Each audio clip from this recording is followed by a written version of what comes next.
नमस्कार दोस्तों, एक बार फिर से आप सभी दोस्तों का आपके अपने YouTube चैनल यूएनवीडीवी पर बहुत बहुत स्वागत है। दोस्तों, दिन भर के मुख्य समाचार हैं, बड़ी खबरें हैं, फटाफट अंदाज में आगे इसी वीडियो में जानेंगे। सभी मुख्य समाचार आप लोगों के लिए जानना बहुत ही जरूरी है। तो वहीं दोस्तों, खबरों की तरफ बढ़ने से पहले आप लोगों से एक छोटा सा निवेदन है कि अगर आप लोग भी खुल करके देश भर में नफरत फैला रही गोदी मीडिया का बहिष्कार करते हैं, विरोध करते हैं, तो अभी इस वीडियो को लाइक कीजिएगा, अपना समर्थन दर्ज करवाइएगा, चैनल को फ्री में सब्सक्राइब करके बेल के आइकन को जरूर दबाइएगा दोस्तों, और कमेंट बॉक्स में कमेंट करना बिल्कुल भी मत भूलिएगा। जय हिंद, जय भारत। दरअसल दोस्तों, पहली बड़ी खबर आ रही है सामने, बताते चलें। इस बार के राष्ट्रपति चुनाव में एनडीए को लग सकता है तगड़ा झटका। खबर बताते चले, 25 जुलाई को राष्ट्रपति रामनाथ कोविंद का कार्यकाल समाप्त होने को है। इस बीच आप लोगों को आंकड़े दोस्तों बताते चले, भाजपा तथा इसके सहयोगी 17 राज्यों तथा एक केंद्र शासित प्रदेश में शासन कर रहे हैं। कुल 10,98,903 वोट हैं। भाजपा के पास 4,65,797 वोट हैं तथा इसके गठबंधन साझेदारों के पास यहां पर 71,329 वोट हैं।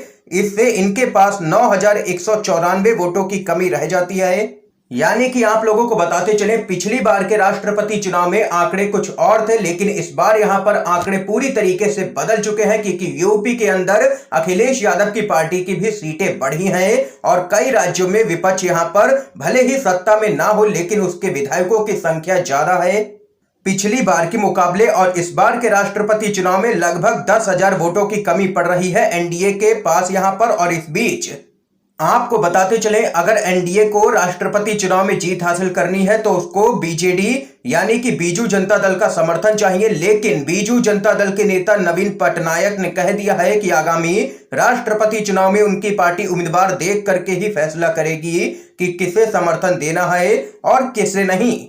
और वहीं खबर तो यहां तक सामने निकल के आ रही है कि यूपीए की तरफ से कोई ऐसा उम्मीदवार उतारा जा सकता है जिसको अधिकतर लोगों का समर्थन प्राप्त हो। ये यहां पर दोस्तों देख सकते हैं कि इस बार के राष्ट्रपति चुनाव में एनडीए की मुश्किलें बढ़ती हुई नजर आ रही हैं। एक और बड़ी खबर बताते चलें, गुजरात में जल्द ही विधानसभा भंग करके चुनाव कराने की तैयारी में है भाजपा। पीएम मोदी के घर पर हुई है बीजेपी नेताओं की बड़ी बैठक। जी हां दोस्तों, खबर बताते चलें, क्या गुजरात विधानसभा चुनाव अब काफी नजदीक है। राज्य के प्रमुख बीजेपी नेताओं ने पीएम मोदी के साथ में दिल्ली में 2 घंटे तक बैठक की है। और वहीं बीजेपी पर तंज कसते हुए दिल्ली के मुख्यमंत्री अरविंद केजरीवाल ने ट्वीट करके पूछा है कि क्या बीजेपी राज्य में चुनावों की घोषणा के लिए अगले सप्ताह गुजरात विधानसभा को भंग कर देगी। उन्होंने लिखा है कि क्या बीजेपी अगले हफ्ते गुजरात विधानसभा भंग करने के बाद गुजरात में नए सिरे से चुनाव की घोषणा करने जा रही है। आम आदमी पार्टी से इतना डर आखिर क्यों है भाजपा को। दरअसल दोस्तों, बीजेपी शासित गुजरात में इस साल के अंत में विधानसभा चुनाव होने की संभावना है, लेकिन खबर यह सामने निकल के आ रही है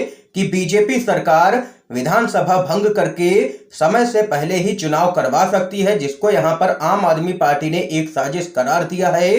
इस बीच एक और अपडेट बताते चलें, यूपी से नेता ओम प्रकाश राजभर ने कांवड़ यात्रा पर उठाए हैं सवाल। सड़क पर नमाज पढ़ने से रोक पर भड़के हैं। खबर बताते चले, सोहेलदेव भारतीय समाज पार्टी के प्रमुख और समाजवादी पार्टी गठबंधन के साथ ओम प्रकाश राजभर ने लाउड स्पीकर विवाद को लेकर के कहा है कि डीजे और रैलियों में भी लाउड स्पीकर पर बैन लगा दिया जाए। उन्होंने कहा है कि सरकार महंगाई और बेरोजगारी से ध्यान भटकाने के लिए ऐसा कर रही है। सड़क पर नमाज पढ़ने पर रोक को लेकर के राजभर ने कांवड़ यात्रा पर भी सवाल उठाए हैं और कहा है कि अगर नमाज पर रोक लग सकती है तो कांवड़ यात्रा पर भी रोक लगनी चाहिए। इसके साथ ही राजभर ने आगे कहा है कि संविधान सभी को अपने अपने हिसाब से पूजा की आजादी देता है। इसके साथ ही ओपी राजभर ने कहा है कि बच्चों को पढ़ने लिखने के लिए प्रेरित करना चाहिए सरकार को। केवल कांवड़ यात्रा लेकर के चलते रहोगे तो कुछ भी नहीं बन पाओगे। ये यहाँ पर ओपी राजभर की तरफ से बयान सामने निकल के आया है। इस खबर पे आप लोगों की क्या कुछ राय है,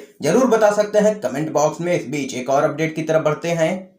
महाराष्ट्र के मुख्यमंत्री उद्धव ठाकरे का केंद्र सरकार पर बड़ा आरोप। कहा, महाराष्ट्र के हिंदुओं को बांटना चाहती है मोदी सरकार। खबर बताते चले, महाराष्ट्र के मुख्यमंत्री और शिवसेना के अध्यक्ष उद्धव ठाकरे ने भाजपा पर राज्य में हिंदुओं को बांटने का आरोप लगाया है। ठाकरे ने जबरदस्त तरीके से भाजपा को निशाने पर लेते हुए आगे कहा है कि भाजपा लगातार नफरत की राजनीति कर रही है। उन्होंने आरोप लगाया है कि भाजपा महाराष्ट्र को हिंदू विरोधी दर्शाना चाहती है, जैसा कि उसने इससे पहले पश्चिम बंगाल और केरल के मामले में किया था। ठाकरे ने कहा है कि हम हमेशा कहते हैं कि महाराष्ट्र दिशा दिखाता है।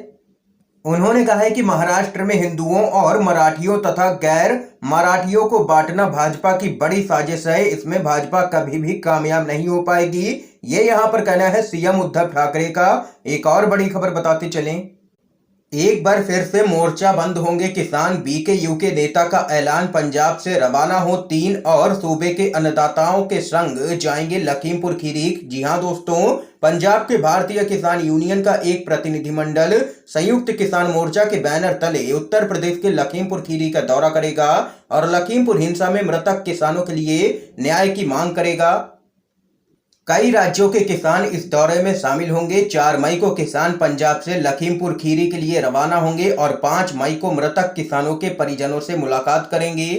किसान नेता 4 मई को पंजाब से प्रस्थान करेंगे और लखीमपुर खीरी के रास्ते में राजस्थान, यूपी और हरियाणा के अन्य किसान भी शामिल हो जाएंगे। इस बीच एक और बड़ी खबर बताते चलें, मोदी जी बिजली संकट के लिए किसे दोष देंगे, नेहरू जी को, राज्य सरकारों को या फिर जनता को। राहुल गांधी का बड़ा हमला।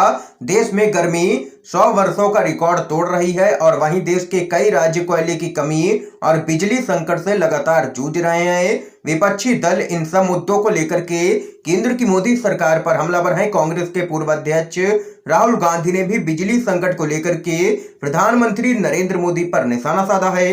राहुल गांधी ने पीएम मोदी पर कटाक्ष करते हुए कहा है कि अपनी इस नाकामी के लिए मोदी पंडित जवाहरलाल नेहरू को जिम्मेदार ठहराएंगे या राज्य सरकारों को या फिर जनता को जिम्मेदार ठहराएंगे बिजली संकट के लिए। और इसके साथ ही कांग्रेस पार्टी के प्रवक्ता सुरजेवाला ने पीएम मोदी पर तंज कसते हुए बिजली संकट पर उनका एक पुराना बयान भी शेयर किया है, जिसमें पीएम मोदी कह रहे हैं कि देश बिजली संकट को पीछे छोड़ करके अब बिजली सरप्लस हो रहा है और ये सब कुछ बड़ी रणनीति के तहत नहीं, नई अप्रोच से हो रहा है। ये यहाँ पर जबरदस्त तरीके से पीएम मोदी को निशाने पर ले रखा है। कांग्रेस पार्टी ने एक और बड़ी खबर आ रही है सामने, आम जनता को महंगाई का जोरदार झटका। आज से 100 रुपए से ज्यादा महंगा हुआ है सिलेंडर। महंगाई से जूझ रही आम जनता को आज एक और महंगाई का बड़ा झटका लगा है। एलपीजी सिलेंडर की कीमतों में आज 100 रुपए से अधिक का इजाफा हो गया है। यह वृद्धि कॉमर्शियल एलपीजी सिलेंडर पर हुई है। इस बीच एक और अपडेट की तरफ बढ़ते हैं, ईद के बाद समाजवादी पार्टी में होगा बड़े स्तर पर बदलाव। नया दांव खेलने की तैयारी में है अखिलेश यादव। इन बड़े चेहरों को मिल सकती है जगह। समाजवादी पार्टी बड़े संगठनात्मक फेरबदल की तैयारी में है। प्रदेश से लेकर के जिला स्तर पर संगठन में नए और संघर्षशील चेहरों को तवज्जो दी जाएगी। पार्टी ऐसे लोगों को जिले की कमान सौंपेगी जिनकी छवि साफ होने के साथ ही जुझारू होगी। इस मुद्दे पर शीर्ष नेतृत्व एक एक जिले की स्थिति पर मंथन कर रहा है। बदलाव को लेकर के समाजवादी पार्टी के राष्ट्रीय अध्यक्ष अखिलेश यादव ने पहले ही ऐलान किया था कि वे ईद के बाद पार्टी को मिली हार को लेकर के समीक्षा करेंगे। पार्टी सूत्रों का कहना है कि पहले फ्रंटल संगठनों की कमेटियों को भंग कर नए सिरे से गठन होगा। इसके बाद मुख्य कमेटी में भी बदलाव देखने को मिलेगा। ये यहाँ पर दोस्तों इस समय की आज की सभी बड़ी खबरें थी, मुख्य समाचार थे जो हमने आप लोगों तक पहुंचाए हैं यूएनबीडीवी के माध्यम से। अगर आप लोगों को ये वीडियो पसंद आया हो तो इस वीडियो को लाइक कीजिएगा, ज्यादा से ज्यादा इस वीडियो को शेयर कीजिएगा ताकि आप सभी के दोस्त भी मुख्य समाचारों को जान सकें। वीडियो देखने के लिए आप सभी दोस्तों का बहुत बहुत धन्यवाद।